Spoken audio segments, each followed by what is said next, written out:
Hey guys, this is my new review of Pittasoft Blackvue DR550GW-2 channel.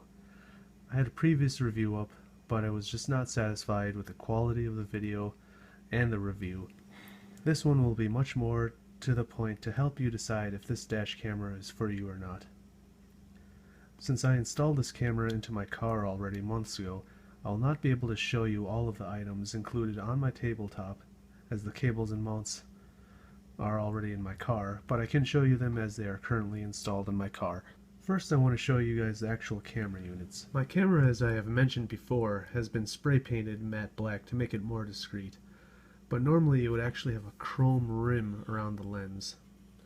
In South Korea, very visible cameras are popular because theft is not as big of an issue, but here in the US, most people want something hidden, so that's why I spray painted mine matte black. You can see this whole front face is matte black, and also this, which used to be chrome, is matte black now. If you want to see how I did it, I actually have a video about it, and I will link it above. On the back side you'll see there's a recording light, which during normal recording will blink red, but you can also turn that off. And actually during parking mode, which I'll get into in a sec, it'll record or blink red while it's recording. And personally in parking mode I don't want it to be blinking, so I turned it off.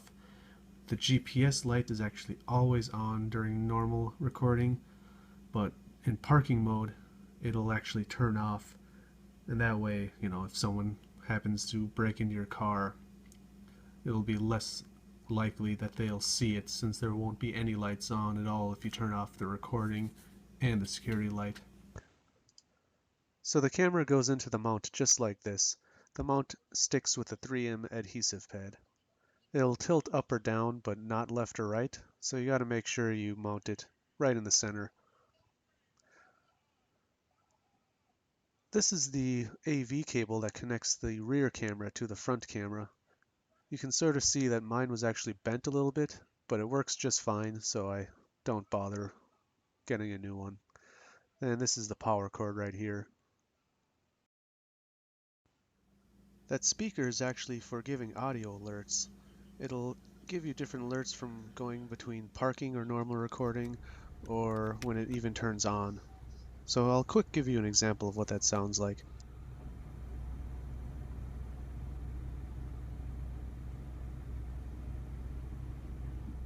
It takes several seconds for it to start up and start recording.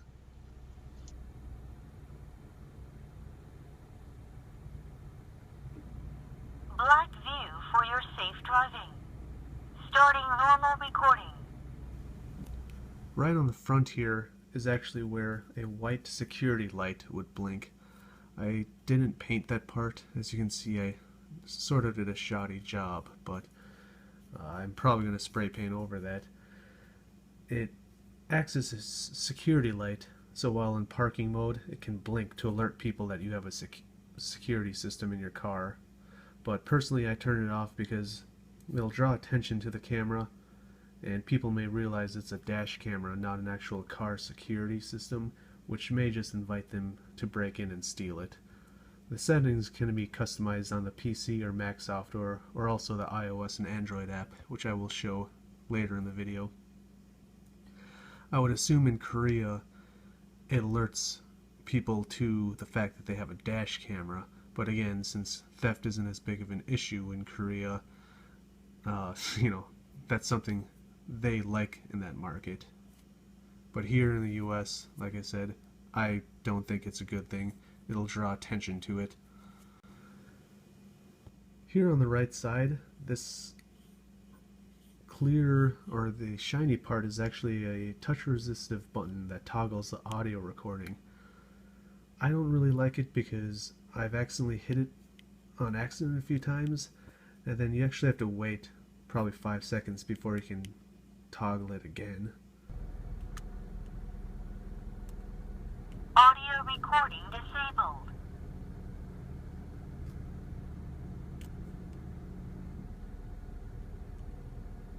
Starting audio recording. So I would have preferred an actual button for the audio toggle. But this is also where the Wi-Fi icon lights up when your Wi-Fi is on.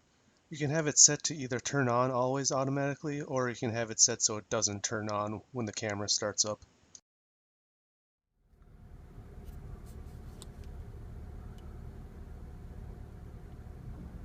Wi-Fi on.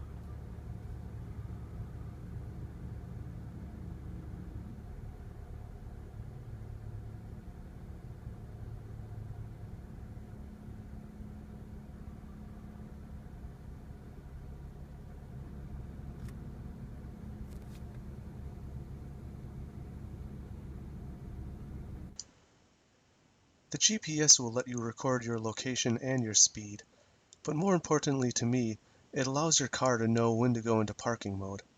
When your car stops for 5 minutes, it senses that you haven't been moving and switches to parking mode. After you start moving again, it'll switch back to normal recording. So GPS is pretty essential for the parking mode in this camera. So here on the other end, there's multiple things. The AV in is where the rear camera plugs into. DC in is obviously the power. That's a Wi-Fi button to turn the Wi-Fi on or off. It also serves another purpose. If you hold that button down for 7 to 10 seconds, it'll actually reformat the memory card. To me, that's very useful because ideally you want to reformat the memory card once in a while. Pittasoft recommends every week. Personally, I only do it about once a month, but either way, it's nice to be able to do that from the camera in your car without going to your computer. If you lift this up, it actually reveals the memory card. So right now in there I have a 32 gigabyte SanDisk card.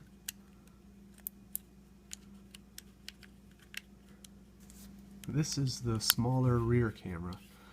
It only does 720p, but since you're just recording behind your car, it arguably isn't as important, but it's good enough to record a license plate if a car is pretty close to you.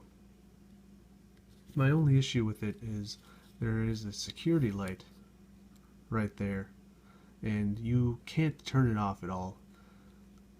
The only input is the audio video. I just stuck a piece of black electrical tape over that.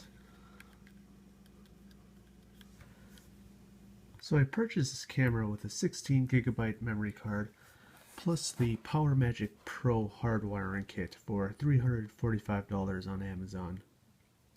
The hardwiring kit is one of my favorite features of the system, and it allows the camera to run in parking mode. The PowerMagic Pro will cut power to the camera when your car's battery gets too low. This threshold can be switched between 11.8, 12, 23.8, or 24 volts. But since I have just a normal car, I just leave it at the standard 12 volts. You can also set how long the camera will be powered, or just switch it to turn off when your car is off. The parking mode only records when it is triggered by motion or a G-Shock to save battery. You can have a motion sensor watch for movement in front of either camera, and it'll start recording if it senses someone walking in front of it or moving in front of it. This can be useful, but in high traffic areas it will just constantly record from the slightest movements, so if you do use motion detection, I would recommend dropping it to pretty much as low as you can set it, or not even using it at all. So the parking mode also lets the camera start recording if it senses a G-Shock. So for example, if someone in a parking lot backs into you while you aren't there, it'll actually record a clip. It's actually always buffering the recording, so it'll save several seconds before the actual bump that it detected. That is also the same with the motion detection. This is all I'm going to touch on for the parking mode because it does require the PowerMagic Pro, which doesn't come with every Blackvue camera. But you can watch my PowerMagic Pro video linked above if you are more interested in how it works or how it's set up.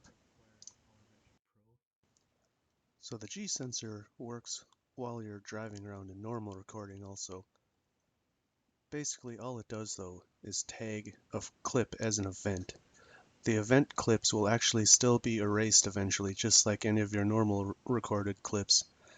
The only benefit it really gives you is just to help you find those events quicker and easier, so you can filter out any clips that weren't considered an event. I turned my sensor down in normal recording quite a lot because it was getting too many false alarms. Every time I would come into a parking lot, it would set off an event, and you can even have an alert from the camera beep when it senses an event. The biggest issue people have with this camera is the bitrate is quite low compared to others. So the bitrate on the front camera is just over 6,000 kilobits per second. That's pretty low compared to other cameras, especially for how much this camera costs. You would expect over 12,000 typically for a nice camera. But overall, I think it gets the job done, and you can read license plates from a reasonable distance, and that's all I really care about.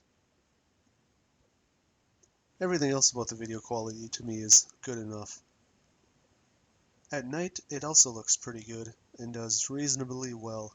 I've had other cameras that have too much bloom around headlights at night, so I think this camera does a great job. The sound recording is actually pretty good too, so I'll let you listen to some of the actual recording from the camera.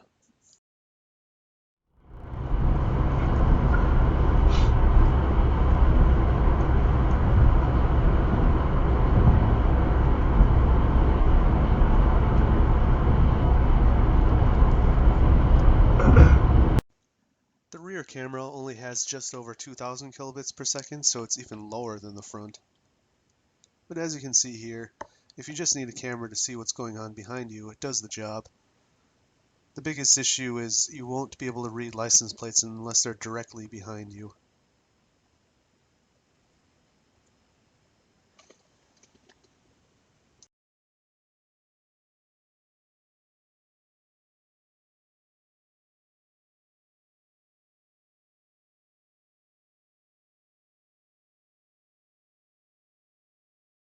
When you get a two-channel system that's recording from one DVR, you sort of have to accept that it's going to be recording at a lower bit rate because it's cutting between the two. The only thing that's confusing is the fact that the 6,000 plus 2,000 from the rear still only adds up to 8,000. So it's, pretty disappointing. But in the end, and comparing it to the Mobius, it doesn't seem like you can even really read license plates much further away. Either way, I actually use my Mobius in tandem with my Blackvue as a pivotable camera, so if I need to, I can turn my Mobius to something that's catching my eye, or I can even turn it to record me driving. I also had to modify the lens to get it focused. It's supposed to have an autofocus after a few days, but after a month or so it was blurry. Luckily I found a fix online and it looks much better now, so I made a video to show this, and I will link it above because that's a whole nother story. So if I were to sum up all of the cons of this camera, I would have to say the bitrate leaves much to be desired, even if it's good enough for me. The camera's pretty expensive, and the chrome lens at first, out of the box, was really annoying and visible. The live feed only works from about 40 feet, and it only tilts up or down.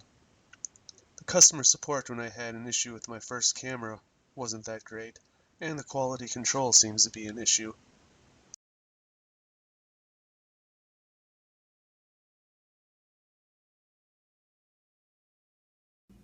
For one, I mentioned I really like the Wi-Fi, and it makes it very convenient to save files. And the live feed feature, although it only works from about 40 feet or so away, it also lets you set the angle easily, so when you're setting up the camera or moving it to another car, it really helps you make sure you get the best angle.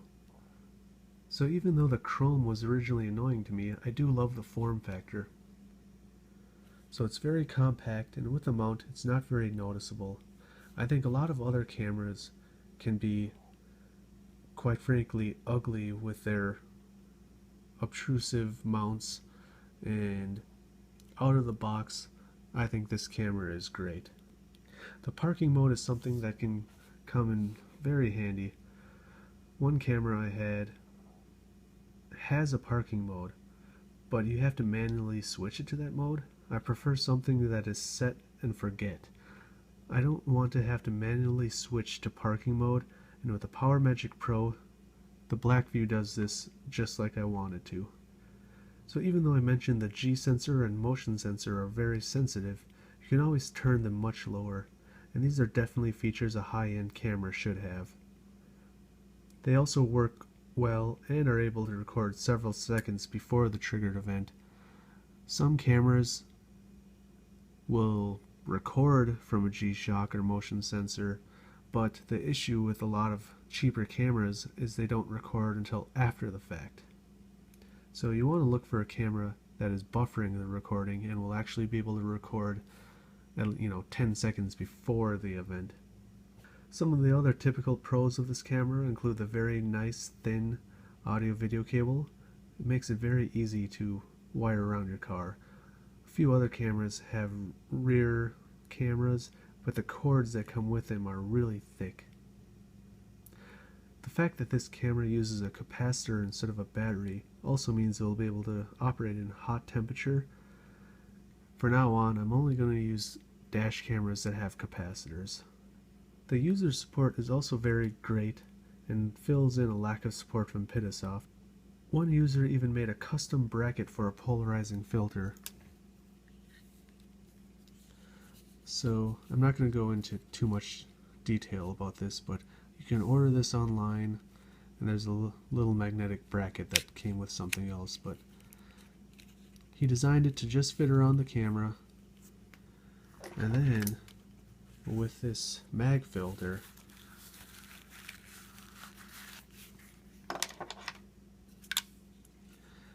you can snap that on and it'll help block out some of the reflections while you're driving. So this is very useful during a very sunny day, and it's really easily removable, so you don't want to have this on at night because it actually darkens the image. But like I said, the user support has been great. So I feel like the pros of this camera actually outweigh the cons. I really love the form factor and the discreet design. The voice alerts are very reassuring, so I know that the camera is actually recording. The Wi-Fi and parking mode are both very useful and convenient, and even though the live feed doesn't work from very far away, it can still be helpful. The GPS, although I don't use for recording speed, is pretty much necessary for the parking mode. That's how you can use the parking mode without setting it manually. The G-Shock and motion sensor also help the parking mode because potentially you could capture someone in a parking lot hitting you. I really like how thin the rear channel cable is because it makes it really easy to install. A capacitor for me is necessary, and there's lots of user support. So overall, I think there's a lot of pros for this camera.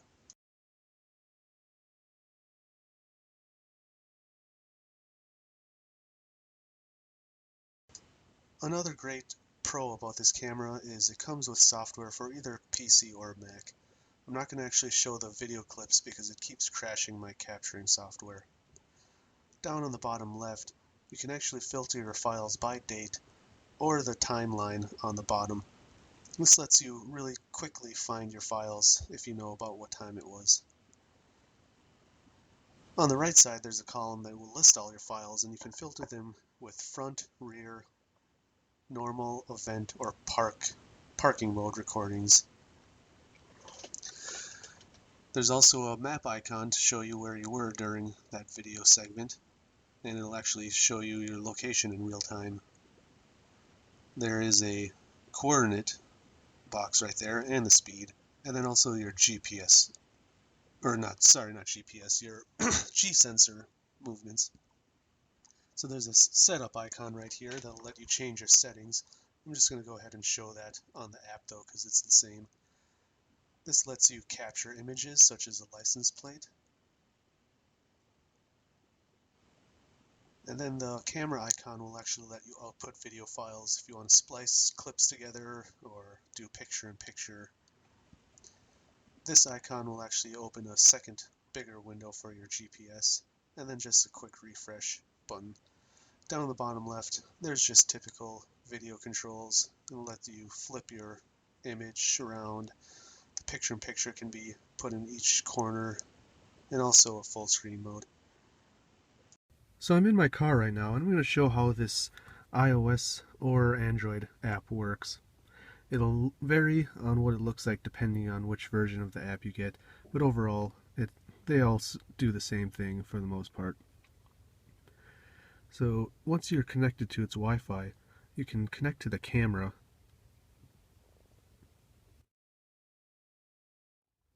Here it'll show a list of all the files that it's been recording, and you can see that I've been parked for a while, and it's been going off probably non-stop. And that's just my empty garage right now. So if you want, this will also let you save files to your internal memory. So that way you can quickly save a file. So up at the top there's a configuration tool. That way you can change the app settings, or also the firmware settings, such as the sensitivity. So it's a little bit different on the Android version compared to the iOS one. I actually usually use mine on my iPhone. You can see in the reflection. But as you can see right now, my motion detection is set to 1. There's the normal or parking recording G sensor, basic settings, time, image settings, recording settings. All of this is also available in the PC software.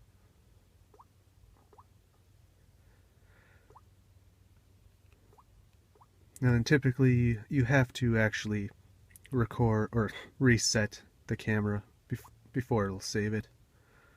So now I'm going to quickly show you the live feed feature. So right now that's a live feed of my garage. If you tap the screen, it'll let you flip. My rear camera is actually in my driver's side window right now.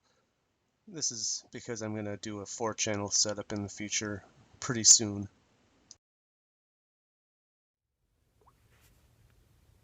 But like I said before, it's useful. Audio recording. Oh, see, that's where I said I don't like the touch sensitive button, because right there I accidentally hit it.